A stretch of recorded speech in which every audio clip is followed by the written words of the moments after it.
Hey gamers, it's G from the corner, and today we've got a legacy review for you all, Mario vs. Donkey Kong Miniland Mayhem. Now, this series is a very interesting one. It is probably, I think, the most neglected Mario spin-off series. You know, people always talk about how much nostalgia they have online for the sports games, the party games, Paper Mario, the RPGs, you know, all those. But I never hear people talk about Mario vs. Donkey Kong. And they made so many of them in that, like, Wii and DS era especially, you know. There's the one on GBA, it's like the puzzle platformer, and then, of course, all of the games where you control the little mini Mario toys. But I feel like people don't talk about them, probably because they don't really like them very much. They're all very samey, similarly to the new Super Mario Bros. Series. And similarly to those games, I have plenty of nostalgia. I played every single one of these as a kid. Even the GBA one, despite that being a bit before my time, I looked into it, I found a way, you know, and I as a kid, I loved all these games. I could not get enough of them.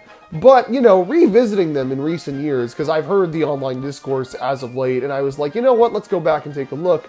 I haven't had that much fun with them. I really haven't enjoyed them too much, but I think I might have been going back to the wrong games in the series. You see, at the last Direct, Nintendo announced that they are doing a full remake of the GBA title Mario vs. Donkey Kong. Now that's a pretty fun 2D puzzle platformer, but the main games I hear people talk about in at least negative tones would be the titles where you control the little toys, the little mini Mario dudes. They're all similar, they're all Lemmings clones, it's like new Super Mario Bros. All over again. Those ones, I would always revisit the other entries in the series, like, you know, Tipping Stars, 2, the one on DSi, the one on 3DS, where it's like a pipe dream instead of the more Lemmings. I never went back to Miniland Mayhem. This is the first one I played. I saw a friend playing it in elementary school, and I was like, oh, this game looks cool. I bought it in like 2014. I had some change, I think. I don't remember how I got it. I got it though, and I really, really liked it. I played the crap out of it as a kid, but I haven't touched it, I think, since then. I think it was the one I kind of played a lot, and I kind of neglected it in favor of the earlier games for whatever reason. And I guess also the later ones. I like Tipping Stars a bit back when I played it. But, you know, I think with the remake coming soon, and also I bought this really, really nice DSi XL, it looks so good. I feel like it's finally time to give this game a revisit. Does it hold up? Is it better than I remembered? Is it worse than I remembered? Let's get into it. The plot of this title is just like any of the other Mario vs. Donkey Kongs. You're Mario, you do a thing, mini Mario toys, he makes the toys in the company, but Pauline's there and DK's like, grr, I can't get my thing, I'm gonna steal this woman, and you gotta run through a theme park, not being Mario and doing Mario things, but instead sending your little toys to go through. It's a flimsy plot structure for pretty fun puzzle challenges. The way the game works is that you are given a 2D map and you are given a few of these mini Mario or other character toys, and basically they have to just get to the goal. You have to manipulate the environment to help them achieve this goal. Once you tap one of them, they start going. They will not turn around for nothing. If they hit a wall, they'll go back. If they pass a ladder, they'll climb up it or down it, depending on which way it's going. And you have to place obstacles on the map to help them go through. There's a number of different obstacles, and they all have sort of inventory counts. Like, there are these red girders which you can connect to make bridges and walls, but, you know, you only have a certain amount of points, and those points will run out as you use them, so you'll have to, like, constantly be, okay, I made this bridge, let me delete it back so I have more girders to use. There actually will be some levels where there will be collectible girders, so let's say there's like a big bridge, and you actually don't have enough to make the big bridge. Well, if you guide them through these other bridges, they'll get some more girders, and bravo, you can make the big bridge now. You know, there's ladders that work the same way. You make the ladders. There's conveyor belts that also work the same way. You can also change the conveyor belt directions in some levels with these switches that you tap on the screen. There's just these like blocks that are usually used to stop minis from walking on anti-gravity walls. There's a ton of gimmicks they give you throughout the game, and I think all of them are pretty well utilized. In past games, they would also have gimmicks like this, but they weren't as fun.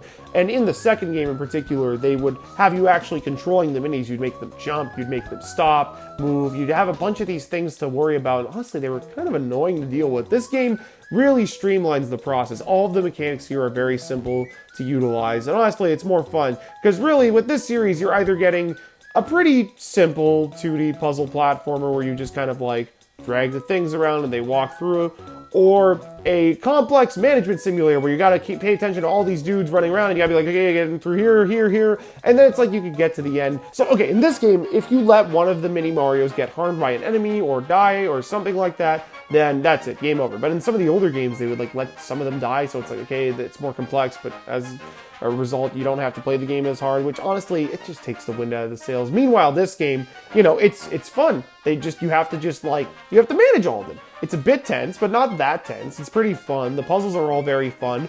Thematically, it's also pretty great too. It feels a lot brighter than the other games in the series. The UI, it feels a lot more polished. The music's very nice and jovial. You know, the first level will play a remix of the Super Mario Bros. 2 theme. The second area is like Donkey Kong Country Jungle. The final area you'd expect to be some lava or fortress, but it's actually just a carnival fairground with a big Ferris wheel in the background, and it's got this very marching band, jovial, kind of melancholy, kind of a bit upbeat. I really like it. It's a really good track. It's probably playing in the background at some point this video.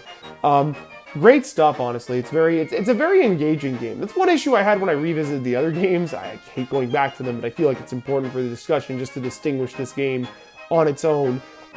Those games literally killed me inside. I genuinely felt like I was losing it playing those games. Like, similarly to New Super Mario Bros. 2, which I did a legacy review on back in the summer. When I revisited that game, I felt nothing. I literally felt nothing the entire time I was playing the game. Same with same with the other versus Donkey Kong games. This one, I was just having a good time. It's not the best game in the world, but it's still, you know, pretty fun to play. On top of the standard levels, there's also a few alternate types of levels they'll make you play every so often. There's these multi-mini levels where you'll have different characters and they'll each have their own exit door you have to guide them towards. There's a level where you have a mini Mario with the key and he has to be the first one to enter, but again, there's still this time limit. Again, another thing, there's like a time limit where one of them gets in and the others have to get in before the time runs out, otherwise you fail the level. And you know, it's about rearranging the position, the ordering they're going in by manipulating the environment. It's kind of fun. There's boss levels against Donkey Kong where you're kind of climbing up a tower just like the original Donkey Kong games. But, you know, you got to get the minis to these 3 set switches or bombs or just something you have to get them to. And, you know, DK will constantly be hitting switches to turn off certain access points so you can't drag the girders to those areas or ladders. Or it's always based on the level gimmick of the world for the boss fight. It's always great stuff. It's honestly super fun. And then there's like some mini games on top of that. If you collect these cards throughout all the levels, you get to play a mini game where you just kind of slide them in the boxes. It's cute. It's cute. It's nothing crazy, but you know, it's good fun. And on top of all that, there is a level editor in this game. Crazy. Literally, you can make levels using any of the assets from the entire game. I mean, it's not a very complex game, so obviously, you know, it would make sense to include this if you can, but it's really cool, honestly. You can do a lot with the gimmicks in the game.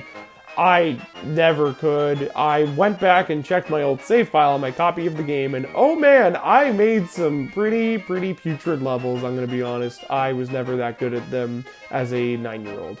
But overall, revisiting this game, you know what? It's the best game in the series that utilizes this gameplay style, for sure. I mean, I'm sure you figured as much already by my praise throughout the review. It's not an amazing game. It's not like the best Mario game, Mario spin-off, best game on DS or something. It's pretty fun. I'll revisit it again at a later date at some point. I'm probably still gonna like the remake more. Don't get me wrong, the 2D puzzle platformers are still way better. They do something so fun and different with Mario in a 2D platformer setting. These are fine. They made way too many of them, and I mean, like, the toy designs were cute. Like when it gets to a point where the coolest thing I could say about your series is, oh, I like the cute remixes and that they made a mini Bowser toy, I think you know something is a little bit wrong. But yeah, great game. Great game. If you have the means to access it, I'd recommend it. I'd also probably recommend the remake right now. I don't really think there's any way they could screw that up. That is both are high recommendations if you want some Mario on monkey action on your Nintendo gaming device. But yeah, that is going to do it for today's Legacy review. Hope you guys enjoyed that. Be sure to like and subscribe if you did, and keep yourselves cornered for some more gaming Nintendo content very soon.